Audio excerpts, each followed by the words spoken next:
celle que nous célébrons, et en particulier à François-Xavier, qui vient de franchir 65 années plus une. Exactement. Voilà. Ou 67. 66. Voilà. Je voulais, en passant, souligner, comme toujours, les noms des saints que nous célébrons. Hier, c'était Saint-Vincent de Lérins, vous connaissez? Vous ne connaissez pas les îles de Lérins? Toi, tu emmènes Véronique en Roumanie. Emmène-la à Lérins. C'est un haut lieu de France. C'était le mont Athos de l'Occident pendant 700 ans. Le monachisme jusqu'au 4e siècle, jusqu'au 11e. Voilà. Alors Saint-Vincent de Lérins. Ensuite, c'était Saint-Cyril et Méthode. Vous connaissez ça? Oui. Non. Tu as une éducation de journaliste, non? Hein? Oui, et puis d'administrateur. Et ce sont ceux qui ont baptisé les Slaves et inventé l'alphabet et la langue cyrillique. Voilà, pour pouvoir donner le christianisme à ces barbares qui étaient les Slaves. Pas comme maintenant, ils ne sont plus tout à fait barbares. Voilà. Aujourd'hui, on fête les Saintes Marie de la Mer, vous connaissez? Ah oui. Oui, tout le monde connaît ça. Hein? Oui. Elle s'appelle comment? Salomé, Jacobé, Sarah. Sarah. Bravo, c'est ça. Et c'est devenu, pour des raisons qui sont un peu incompréhensibles, la patronne des Gitans. Gitans. Oui, c'est ça. Voilà. Les Gitans étant des gens spéciaux. Alors, mercredi, on fête Saint Bède le Vénérable. Ça veut dire Bède le Vénérable, c'était un celte. Et à ce moment-là, le pape Grégoire V a envoyé en Angleterre saint Augustin de Canterbury pour aller évangéliser, soi-disant, les Celtes. Il y a eu toute une querelle entre les Celtes et puis les Anglais. Voilà, à ce sujet-là. Jeudi, on fait Saint-Germain de Paris, vous connaissez? Oui. Oui. C'est qui? L'auteur présumé de notre liturgie. Il n'est pas présumé, celui qui sait. Il n'est pas forcément l'auteur, tu as raison. Oui, oui, c'est ça. L'auteur, ça peut être l'Esprit Saint. Hein? Oui. Voilà. Et aussi, c'est la fête patronale de celui-là. Voilà. Ensuite, voilà, tout ça, tout. Voilà. Alors, comment aborder ce mystère prodigieux de l'irruption de l'Esprit Saint de Dieu dans le monde?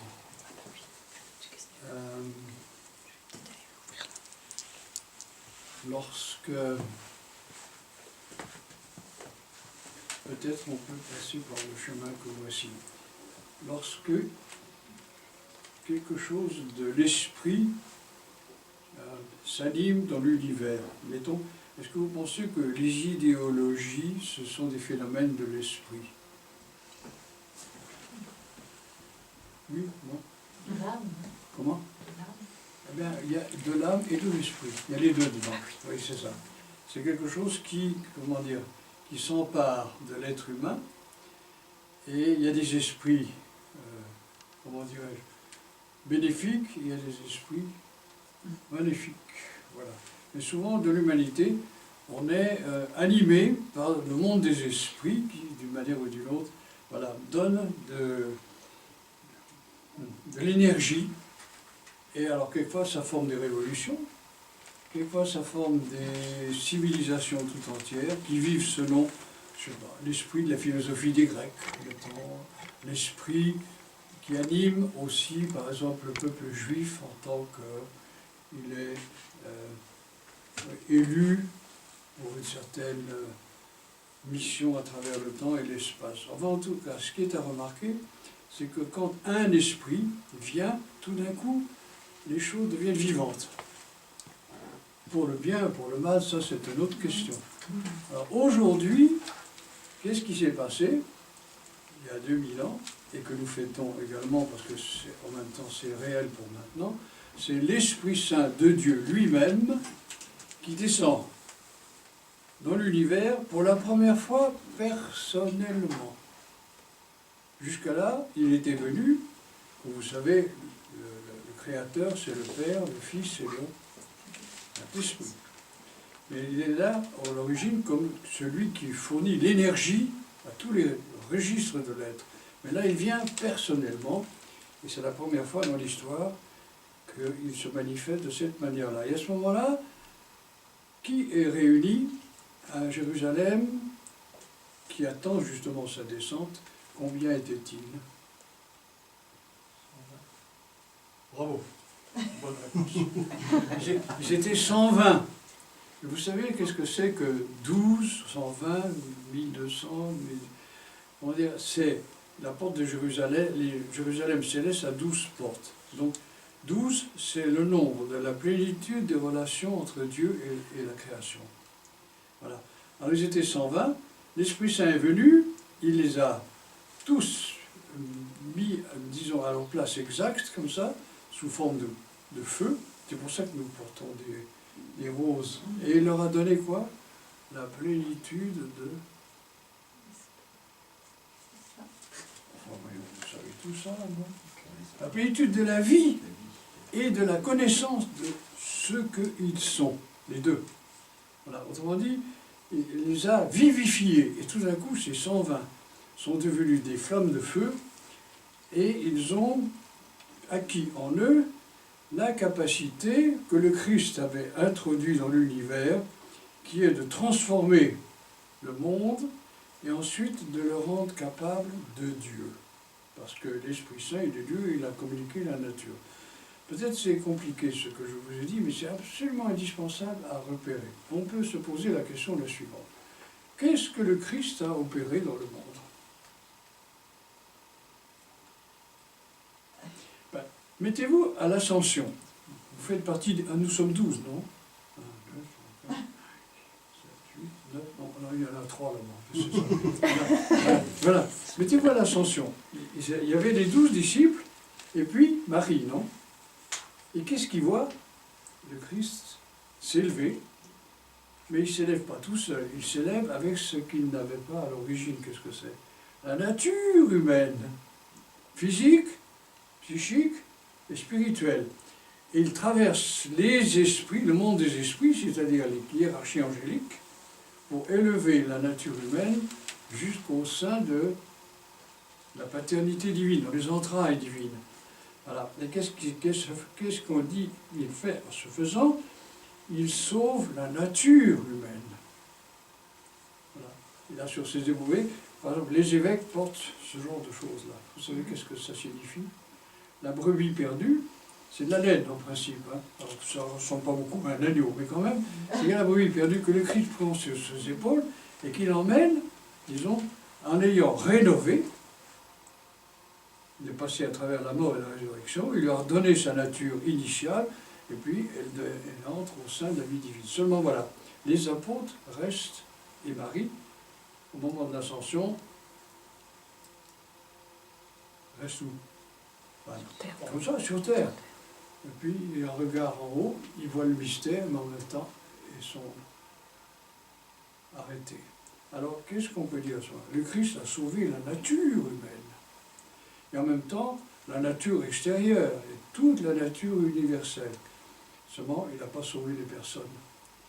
Alors vient l'Esprit Saint 10 jours après, c'est un nom symbolique, qui pénètre à l'intérieur du monde, au sein des disciples du Christ, afin de quoi faire? De dégager toutes ces personnes de toutes les excroissances, ou au contraire, tous les abîmes intérieurs et extérieurs qu'ils connaissent, pour qu'ils deviennent enfin quoi? Des personnes à part entière. Voilà. Et qu'ils puissent à leur tour devenir des dieux par participation. Alors l'Esprit Saint, c'est celui qui dégage toutes les vivants de toutes les choses qui les assujettissent à quelque domination que ce soit. Domination du corps, domination de l'esprit, domination, disons, de tous les mondes psychiques, etc.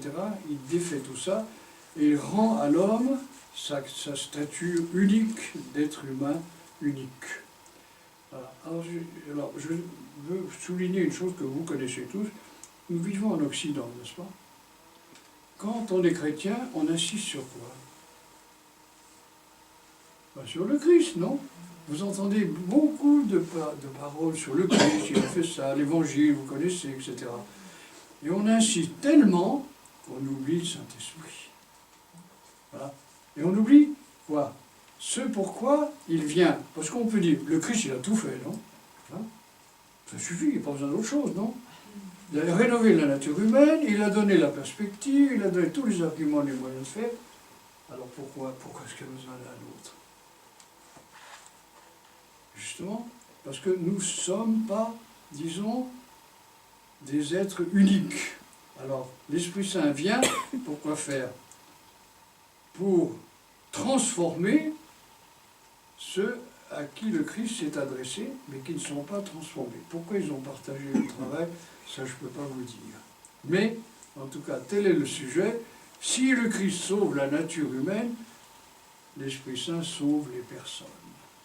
Voilà. Et alors, je ne sais pas, pour vous dire une chose désagréable, vous connaissez le pape de Rome? C'est pas de sa faute. Hein. Qu'est-ce qui est arrivé?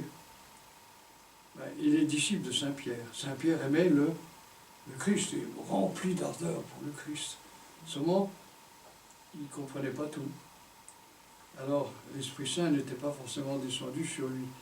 Mais quand même, alors, les successeurs de Pierre, si on peut dire, se sont arrogés la position qui sont des bons disciples du Christ, et ils ont remplacé le Saint-Esprit. Et l'Église de Rome est coincée parce que le pape, c'est lui qui représente, disons, c'est lui qui est le transformateur, celui qui peut donner les énergies. Vous avez remarqué? En plus, il est obligé à notre époque d'aller partout pour montrer que, d'une certaine manière, il est comme le Saint-Esprit, il est capable de vivifier. Et quand vous rencontrez un catholique romain, vous lui demandez « Est-ce que tu crois en Dieu ?» Il dit « Je crois au pape. » Oui, mais par une nécessité interne. Parce qu'il a thésaurisé, disons, l'œuvre du Christ, et en même temps, il a remplacé le Saint-Esprit. C'est pas très gentil ce que je dis, mais en tout cas, ça permet de comprendre pourquoi il y a un certain avachissement, si on veut, de l'Église ici en Occident. Les orientaux, ils ont leurs défauts aussi, mais on ne va pas parler de ça aujourd'hui. Hein, c'est ça. C'est pas nécessaire. Voilà. Mais voilà, alors l'Esprit Saint, rappelez-vous ça, et c'est pour ça que quand vous avez quoi que ce soit dans l'existence qui est une nécessité de transformation, voilà, physique, psychique ou spirituelle, invoquez-le, il dit, ah, Esprit Saint, consolateur, viens, parce que c'est lui qui pénètre. Le Christ démontre, et l'Esprit Saint permet qu'on réalise. Et c'est pour ça que la fête est aussi prodigieuse aujourd'hui. Et c'est vrai, pas seulement dans le domaine religieux, c'est vrai universellement. Parce que le Christ, c'est celui qui a installé les lois de l'univers et qui a permis qu'on s'en empare.